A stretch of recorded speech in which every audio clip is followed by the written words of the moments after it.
जय श्री राधे कृष्ण। आप सभी का आपके अपने YouTube channel VK Mishra present में बहुत बहुत स्वागत है।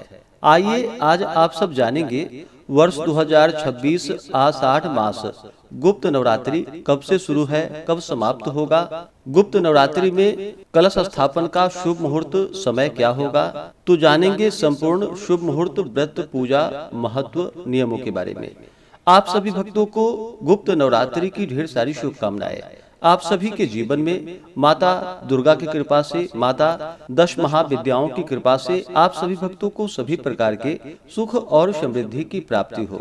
वर्ष में 4 नवरात्रियां आती है, जिनमें चैत्र और शारदीय नवरात्रि जो कि सार्वजनिक रूप से प्राकट्य मानी गई है, और वहीं पे आषाढ़ और माघ की महीने में पड़ने वाली यह गुप्त नवरात्रि कही जाती है। गुप्त का अर्थ है आंतरिक, एकांत या विशेष साधना। इस अवधि में की गई देवी उपासना, मंत्र जप, ध्यान और तपस्या को विशेष फलदायी माना गया है। इस दौरान विशेष प्रकार से जो कि चैत्र और शारदीय नवरात्रि में नव दुर्गाओं की पूजा की जाती है, वहीं पे गुप्त नवरात्रि में जो कि आषाढ़ और माघ के महीने में 10 महाविद्याओं की पूजा की जाती है। 10 महाविद्या में जो कि माता काली, माता तारा, माता त्रिपुर सुंदरी, माता भुवनेश्वरी, माता भैरवी, माता छिन्नमस्ता, माँ धूमावती, माँ बगलामुखी, माँ मातंगी और माँ कमला, इन 10 महाविद्याओं की इस दौरान जो कि पूरे विधि विधान के साथ पूजन करना चाहिए। पूजन जो कि जिस प्रकार से नवरात्रि में व्रत को धारण करते हैं, उसी प्रकार से व्रत को धारण करके कलश आदि को स्थापित करके इस दौरान दुर्गा सप्तशती का पाठ करना चाहिए, दुर्गा चालीसा का पाठ आदि श्रवण करना चाहिए, तो इससे अनंत फलों की प्राप्ति होती है। आषाढ़ गुप्त नवरात्रि में माता की आराधना करने से भक्त को माँ जो कि आदि शक्ति का आशीर्वाद प्राप्त होता है। धार्मिक मान्यता है कि सच्चे मन से की गई उपासना जीवन के कष्टों को दूर करती है तथा सुख, शांति और समृद्धि का आशीर्वाद प्रदान करती है। मान्यता है कि इन 9 दिनों में जो कि श्रद्धा और नियम पूर्वक व्रत, पूजा तथा मंत्र जप करने से रुके हुए कार्य पूरे होते हैं, परिवार में सुख शांति आने और शुभ कार्यों में सफलता मिलने का मार्ग प्रशस्त होता है। गुप्त नवरात्रि केवल बाहरी पूजा का पर्व नहीं, बल्कि आत्मचिंतन, संयम और साधना का भी समय है। नियमित पूजा, ध्यान और देवी मंत्र के जप से मन एकाग्र होता है, नकारात्मक विचार कम होते हैं और आत्मविश्वास बढ़ता है। इनकी आराधना से भय, निराशा, आलस्य और नकारात्मक प्रवृत्तियों पर विजय पाने की प्रेरणा प्राप्त होती है। इस बार गुप्त नवरात्रि का पर्व जो कि 15 जुलाई 2026 दिन बुधवार से शुरू है और गुप्त नवरात्रि का समापन जो कि 24 जुलाई 2026 दिन शुक्रवार को होगा। कलश स्थापन का कार्य जो कि आषाढ़ मास शुक्ल पक्ष की प्रतिपदा तिथि के दिन किया जाता है, तो प्रतिपदा तिथि प्रारंभ समय 14 जुलाई 2026 दिन मंगलवार दोपहर 3:15 और प्रतिपदा तिथि की जो समाप्ति है वह 15 जुलाई 2026 दिन बुधवार सुबह 11:52 पे प्रतिपदा तिथि की समाप्ति है। ऐसे में घट स्थापन का कार्य, कलश स्थापन का कार्य जो कि 15 जुलाई 2026 दिन बुधवार को किया जाएगा। 15 जुलाई को ब्रह्म मुहूर्त का समय सुबह 3:40 से सुबह 4:28 तक होगा। सूर्योदय का समय सुबह 5:16, सूर्यास्त शाम 6:51 होगा।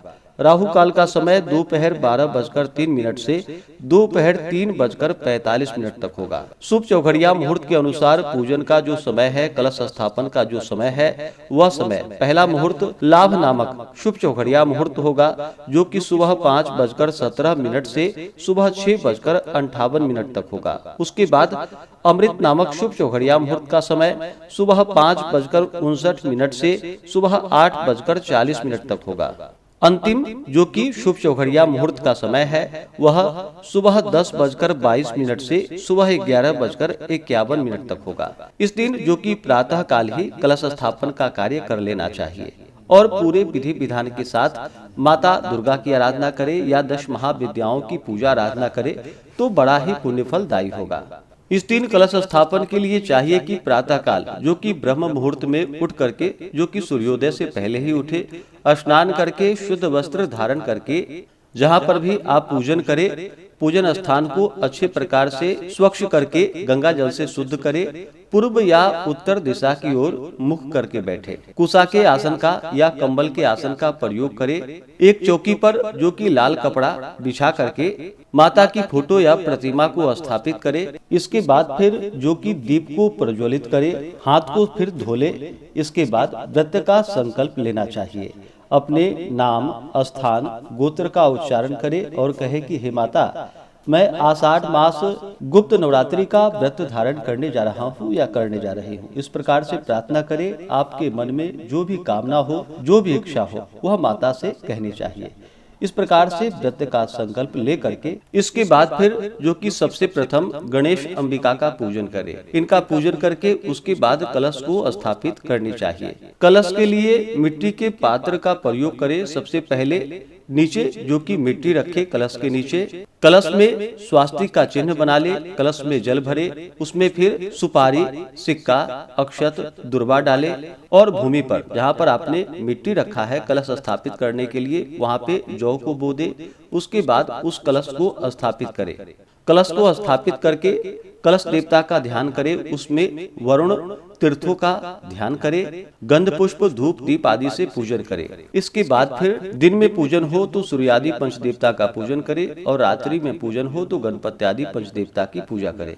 इसके बाद आदि देवत, प्रत्यादि देवत, विनायक आदि पंचलोकपाल सहित नवग्रहा, इंद्र आदि 10 दिक्पाल देवताओं की पूजा करे। फिर महाकाली, महालक्ष्मी, महासरस्वती, चतुर्खष्टी योगिनी, खोडश मातृका, सप्तघृत मातृका का पूजन करे। भगवान विष्णु की पूजा करे। फिर भगवान शिव, माता पार्वती का पूजन करे। और फिर पहले दिन अगर गुप्त नवरात्रि में माता दुर्गा की आराधना करना चाहते हो तो माता दुर्गा की भी आराधना कर सकते हैं। 10 महाविद्या की आराधना करना चाहते हो तो 10 महाविद्या की आराधना करे, इनका पूजन करे। इस दौरान जो कि दुर्गा सप्तशती का पाठ करे या श्रवण करे, दुर्गा चालीसा आदि का पाठ या श्रवण करे। इस दिन माता का पूरे विधि विधान के साथ पूजन करना चाहिए। गंध पुष्प धूप दीप आदि से माता की पूजा करे। अनेक प्रकार के पुष्प आदि यानी कि फूल माता को अर्पित करे।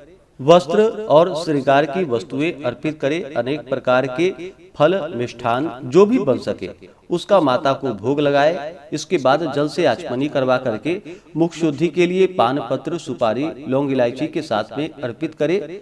द्रव्य दक्षिणा चढ़ाए और फिर इसके बाद जो कि दुर्गा सप्तशती का पाठ, दुर्गा कवच का पाठ, दुर्गा चालीसा का पाठ आदि श्रवण करे। ओम ऐं ह्रीं क्लीं चामुंडाये विचे, इन मंत्रों का जो कि जहाँ तक बन सके 108 बार जप करे या श्री दुर्गा दिव्य नमः, इन मंत्रों का 108 बार जप करना चाहिए। इस प्रकार जप करके आप चाहें तो अलग अलग तरीके से माता को भोग लगा सकते हैं। जैसे कि पहले दिन घी का भोग लगाए, दूसरे दिन शक्कर का भोग लगाए, तीसरे दिन दूध का भोग लगाए, चौथे दिन मालपुआ का भोग लगाए, पांचवें दिन केला का भोग लगाए, छठे दिन शहद का भोग लगाए, सातवें दिन गुड़ का भोग लगाए, आठवें दिन नारियल का भोग लगाए और 9वें दिन खीर, हलवा, पूरी और चने का भोग लगाना चाहिए। इस प्रकार से माता का जो कि 9 दिनों तक पूरे विधि विधान के साथ पूजन करे, आराधना करे, दुर्गा सप्तशती का पाठ आदि श्रवण करे। गुप्त नवरात्रि में जो कि 21 जुलाई को अष्टमी का व्रत धारण किया जाएगा। 22 और 23 जुलाई को नवमी है। विशेष प्रकार से 22 जुलाई को जो भी व्रती हैं नवमी का व्रत धारण करने वाले तो 22 जुलाई को इन कार्यों को कर सकते हैं। 23 जुलाई को नवमी जो कि सुबह 7:04 तक होगा। 24 जुलाई को सुबह 9:13 तक दशमी तिथि रहेगी और फिर व्रत का समापन होगा। इन 9 दिनों में जो कि आप फलाहार आदि ग्रहण करके व्रत को धारण करें। शुद्ध और सात्विक आहार ही ग्रहण करें, जैसे कि फल, दूध, दही, साबूदाना, सिंघारे का आटा, कुट्टू का आटा, इन चीजों का प्रयोग करके व्रत को धारण कर सकते हैं। फल आदि ग्रहण करके 9 दिनों तक व्रत को धारण करते हैं। यह संभव ना हो तो अरबा अरबाइन जो कि भोजन किया जाता है, जिसमें अरबा चावल का प्रयोग किया जाता है, चने की दाल का प्रयोग किया जाता है और सेंधा नमक का प्रयोग किया जाता है। आप जो कि सेंधा नमक का प्रयोग करते हुए आलू का प्रयोग कर सकते हैं। जब भी कोई भी वस्तु बनाते हैं तो तेल की जगह घी का प्रयोग करें तो बड़ा ही पुण्य फलदायी होगा। इस दौरान अपने सामर्थ्य के अनुसार अन्न, वस्त्र, फल या अन्य आवश्यक वस्तुओं का दान करना, जरूरतमंदों की सेवा भी पुण्यकारी मानी गई है। इस दौरान जो कि सत्य बोले, मधुर व्यवहार करे और मन में अच्छे विचार रखे। गुप्त नवरात्रि के दौरान जो कि कुछ चीजों का पालन करना चाहिए, इन कामों को बिल्कुल भी नहीं करना चाहिए। जैसे कि तामसिक वस्तुओं का, नशीले पदार्थों का सेवन बिल्कुल भी नहीं करना चाहिए। मांस, मछली, अंडा, मदिरा तथा लहसुन, प्याज जैसे तामसिक खाद्य पदार्थों का सेवन न करें। इन दिनों झगड़ा, कटु वचन, अपमान और अनावश्यक विवाद से भी दूर रहें। झूठ बोलना, धोखा देना और किसी का अहित करना धार्मिक दृष्टि से अनुचित माना गया है। इस कारण से इन कामों को बिल्कुल भी नहीं करना चाहिए। यदि आपने व्रत का संकल्प लिया है तो यथाशक्ति प्रतिदिन पूजा और जप अवश्य करें। इस दौरान नकारात्मक विचारों से दूर रहना चाहिए। ईर्ष्या, द्वेष, अहंकार और दूसरों की निंदा से बचना चाहिए। इस दौरान पूजा स्थल और अपने घर को भी स्वच्छ रखना चाहिए। किसी भी जीव को बिना कारण कष्ट न दे और करुणा का भाव रखना चाहिए। इस दौरान जो कि जहाँ तक बन सके माता दुर्गा के नामों का जप करे, ध्यान करे, भजन करे, कीर्तन करे आदि इन कार्यों को करे तो बड़ा ही पुण्य फलदायी होगा। कुछ विशेष बातों का भी ध्यान रखना चाहिए। जो भी व्रती हैं, यदि अखंड ज्योति जला रहे हैं तो उनकी सुरक्षा करते हुए निरंतर ही उसका देखभाल करना चाहिए। व्रत अपनी आयु, स्वास्थ्य और क्षमता के अनुसार ही धारण करे।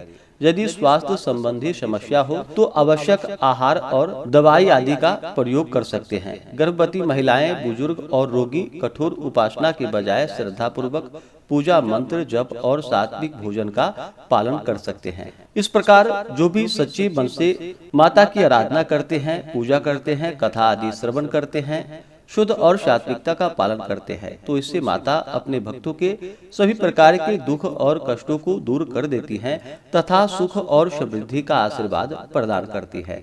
तो आशा करता हूँ कि यह जानकारी आपको अच्छा लगा हो।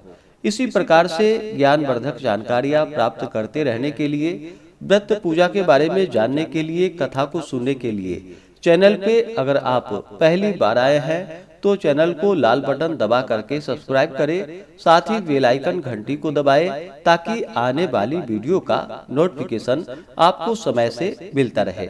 वीडियो को लाइक करें, शेयर करें। सुखी रहे और स्वस्थ रहे। जय श्री राधे कृष्ण। धन्यवाद।